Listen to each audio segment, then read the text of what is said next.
this is a seven-figure conversation right now for everyone listening. This is what I would say. You can't hit a target you can't see. So you want to create audacious goals. You want to set the intention. So for me, I want it to be the apple of personal development, right? Speaking all over the world, the book deals, the podcast, all that stuff. That's great. You should absolutely have clarity. But then I want you to let it go and marry the process, divorce the outcome. Some people some people want something so badly that they actually create resistance and it creates a blockage that they can't have it because they fear not to have it. So set the intentions, have the audacious goals, reverse engineer. Now, what is literally step one? How you don't have to get a touchdown or a seven-figure deal every single day, but what can I do today to get a first down, to move the chains, to make a little bit of progress? And you stack magical moments. Everything you do, you don't worry about 20 minutes from now, 20 minutes ago, it's just me and you right now. And mindfulness is the portal to expansion. So you continue to operate like that each and every activity, and it compounds. And don't be surprised how quickly things begin to fall into alignment. So don't worry so much about the end goal. Absolutely set the intentions, but then divorce from that and marry the process.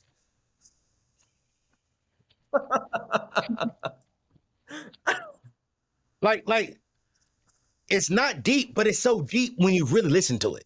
It's Mm, like you said, hey, look at the target, identify the target, identify where you want to go, get the process to get you to the target. Once you identify the system, the daily routine, your daily habits, forget about the end goal.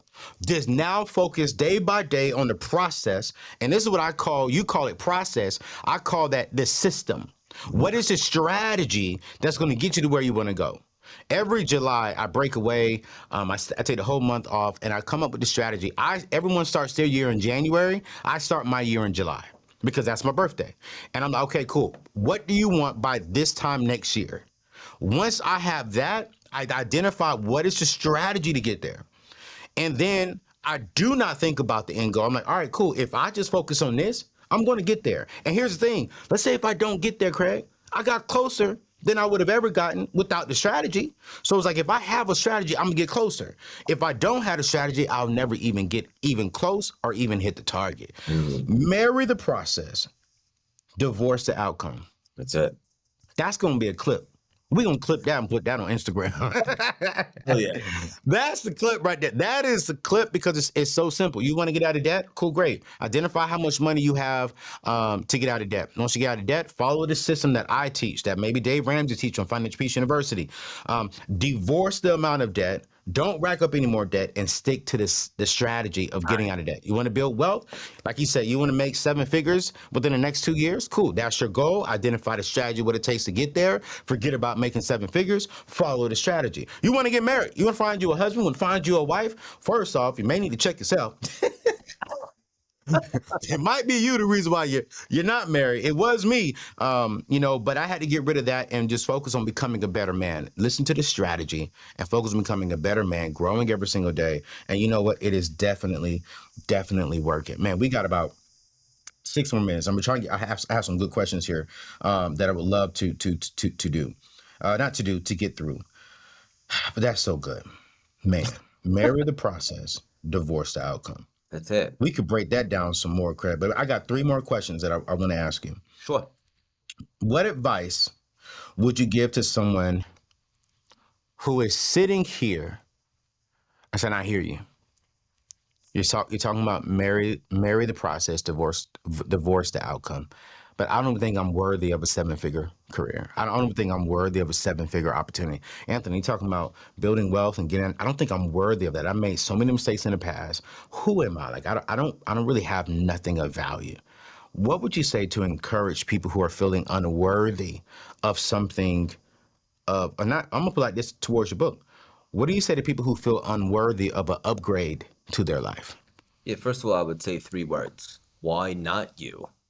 Why not? Mm, And then every single limitation that you have that's convincing you that you're buying into and feeding that you're not worthy, I challenge you, the listener, right now, to challenge those limitations. Is it possible that they're not real and that you've been mm-hmm. conditioned, whether through your parents, environment, society, and you've cultivated them over time, right? That's why in the Matrix, it becomes unplugged. It's like go to your browser history of your mind and clear browser and start fresh. Let's remove all the limitations that we built up over time and let's start new.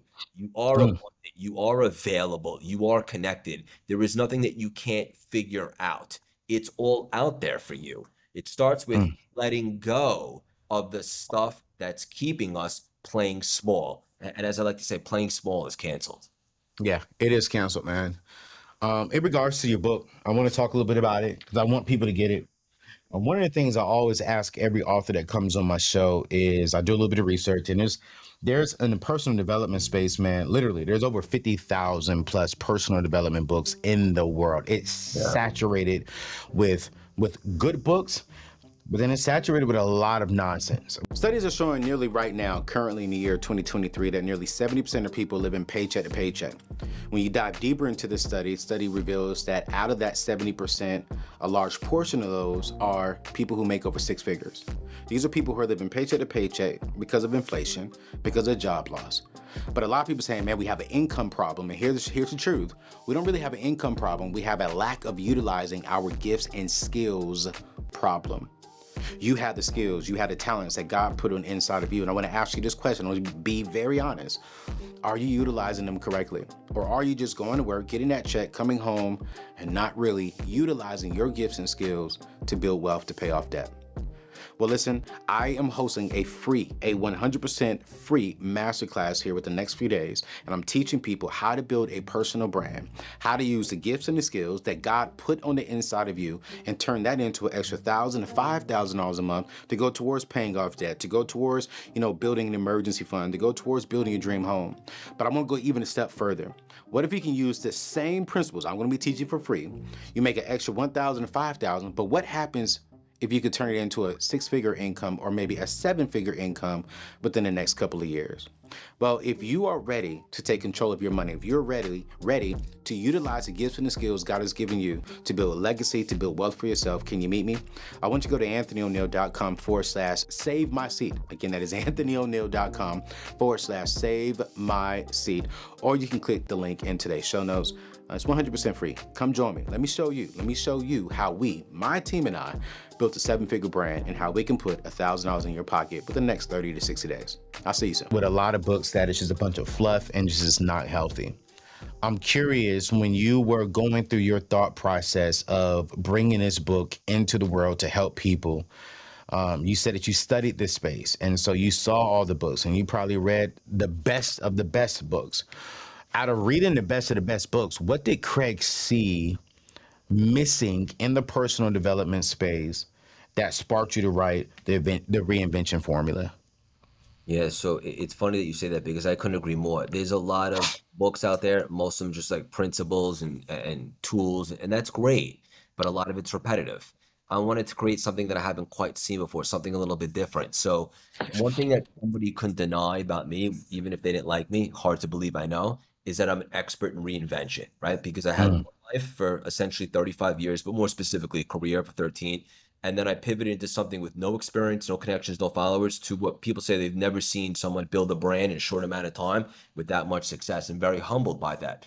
But how? Well, how I did that was I was studying personal development for so long, breaking down neurolinguistic programming, how you speak to yourself, the law of attraction, how to tap into the energy stuff, Kabbalah, all the things. And I put it in one vessel, right? And mm, also, it's not a memoir because I'm only 38 years young. I'm not Walt Disney by any means yet. So it's a little bit about my story, and so people kind of have an introduction as to who I am and why they should care for the next 50 years. But it's really the lessons extracted from them, and then combine that into a hybrid with the tools that I've been studying in one vessel. And I can guarantee, look, you can't guarantee commercial success and stuff like that. And a lot of my friends and big authors say they lose their soul in the process. So I'm divorced from that outcome. But I can guarantee this is somebody picks up this book or it enters their home, just the energy behind it is going to be able to elevate them. This isn't a niche topic. Everybody deep down knows that they could be doing a little bit more. And there's something in this book for everybody how to get into alignment, make more money, change your mindset. And a lot of the things that I've done that have made me successful are very weird and strange. And people call that authenticity. So It's just a weird style, but it's a lot of fun. And we talk about all the setbacks, the obstacles. It's not just the pretty stuff, and how I was able to bounce off that and tangibly what tools I applied to reinvent myself to a tremendous amount of success. So it's not your typical book of just principles. I think we've read enough of those, by the way. What is your favorite chapter in the book? I'm curious. You're the author.